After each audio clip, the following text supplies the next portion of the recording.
পদ্মবিলাবাসী গোস্বামী দশরথ কথোপকথন।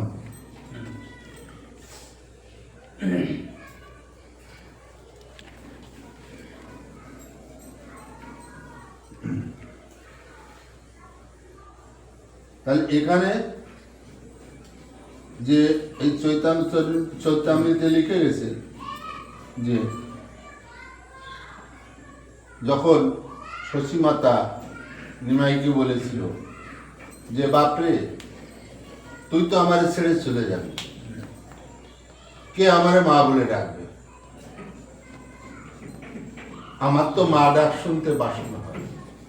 তখন কথা দিয়েছিল শশী মাতাকে যে মা আরো 2 বার জন্ম নেব তোমার উদারে, একবার নদী আয় অদ্বৈত রূপে, আর একবার সেই ঈশান কোণে ওরা কান্দিছি হরিচাঁদ রূপে, শেষ নীলা করবো আমরা মানব রূপে গৃহস্থ ধর্ম করে।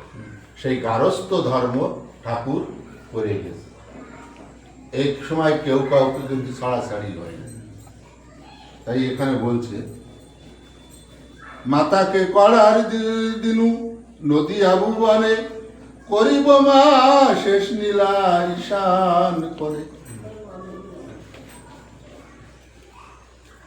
এই সেই লীলা, এই সেই অবতার, ইহার উপরে পূর্ণ লীলা নাই। মন ঠিক করবাছা চিন্তা নাই আর, পালিয়ে এসে পালা আর না হইবে জ্বর। এখন এই দশরাতে পালা পালা করে জ্বর, ঠিক আছে? এখন একদিন ছাড়া ছাড়া জ্বর, তো সমস্ত ডাক্তার কবিরাজ দেখাইয়ে তো কোনো কাজ হয় না। কাজ হবে কেন? আরে রোগ তো তোকে দিয়েছে, তোকে রোগ দিয়ে টেনে এনেছে। ওই তোকে যদি ওই রোগ না দিত তুই তো ঠাকুরের স্বর্ণাপন্ন হয়ে যেতিস না, তাই না?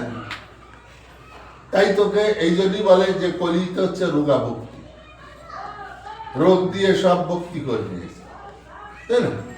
তাই বলছে যে তোর আর ভয় না, তোর এই পালা জ্বর আর হবে না। গুরুর চরণ চিন্তা বাবা ব্যাধি না সে, উড়াকান্দি এলে তার জ্বর থাকে কৃষ্ণ। যে উড়াকান্দি যায় তার আর জ্বর থাকে। যদি সে উড়াকান্দি যায় তাহলে তার জ্বর থাকে। তাই বলে আমার মতো মানুষ উড়াকান্দি গেলি যে আমার জ্বর সেরে যাবে তা না। তোমরা গেলি সারবে, আমি গেলি সারবে না।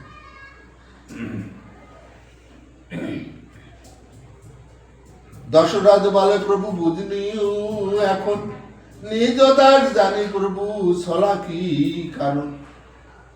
যুগে যুগে ভক্ত মন বুঝিয়া বেড়াও, জেনে মন বুঝে মন ছল না কর। কর্ণেতে চলিতে প্রভু বৃদ্ধ বিপ্রবেশে, পুত্র কেটে দিতে কও পারো না দিবসে। খাইবে মনুষ্য মাংস বলিলে সে কালে, ব্রাহ্মণে মানুষ খাই বুঝিতে না। দাতা করবে ছেলেকে কেটে দিছিল, কিন্তু ভোজন করবে যখন রন্ধন হয়ে গেলে তখন আবার কিন্তু ঠাকুর কৃষ্ণ বলেছিল যাও তোমার মাঠের একটা বালক ডেকে নিয়ে।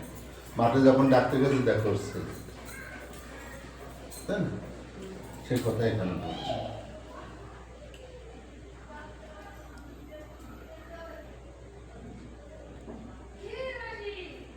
দান ধর্মের তো কর্ণ নির্মল সুজন, না বুঝে না মানুষ মাংস খাই কি ব্রাহ্মণ।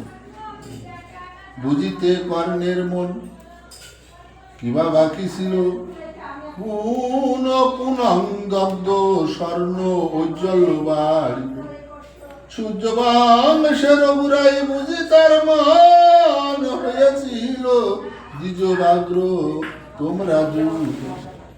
তুমি হলে দ্বিজ ব্যাঘ্র হলো পঞ্চানন, দ্বিজ সুতে খেতে ব্যাঘ্র করে আক্রমণ। দ্বিজ শিশু রূপে গেলে রঘুরাজ আসে, বলেছিলে রক্ষা করো মরে খায় বাল। রঘু বলে ওরে বাল, বলি যে তোমাকে ছাড়ো ছাড়ো খেও না রে ব্রাহ্মণ বাল। ব্যাঘ্র বলে যদি আমি রাজ মাংস পাই, তাহলে দ্বিজের সুতে ছেড়ে দিয়ে যাই। রাজা বলে আমার অঙ্গের মাংস খাও, শরণাগত বালকে ছেড়ে দিয়ে যাও। ভক্তের মান যুগে যুগে ঠাকুর রেখে গেছে, তাই তো বলেছে আমার হতে আমার ভক্ত বড়, ভক্ত থেকে আমার ভক্তের চরণধুলি আরো বড়। তাহলে স্বয়ং ভগবান সে ভক্তের মান রাখবে না কেন? ভক্ত যদি না থাকে ভগবানের কোনো মূল্য আছে? আমরা যদি ভগবান না বলি ভগবানের কি মূল্য আছে? আছে? তাই বলে ভক্তের ভগবান, ভগবানের ভক্ত কেউ বলে ভক্তের ভগবান। ভক্ত যদি ভগবানকে বাঁচায় রাখে তাহলে ভগবান দিয়েছে, আর ভক্ত যদি না বাঁচায় রাখে তাহলে ভগবান দিয়েছে। তাই বলে ভক্তের ভগবান।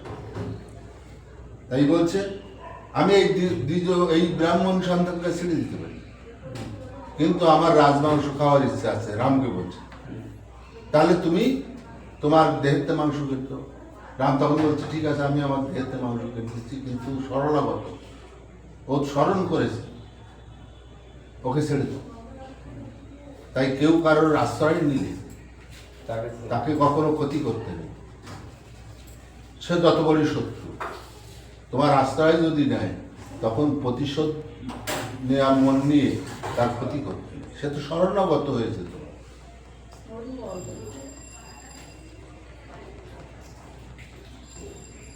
তাহা শুনি স্বীকার করিল ব্যাঘ্র, রাজা দেন গাত্র মাংস বাঘরে খাইবার। জয় হরিবল।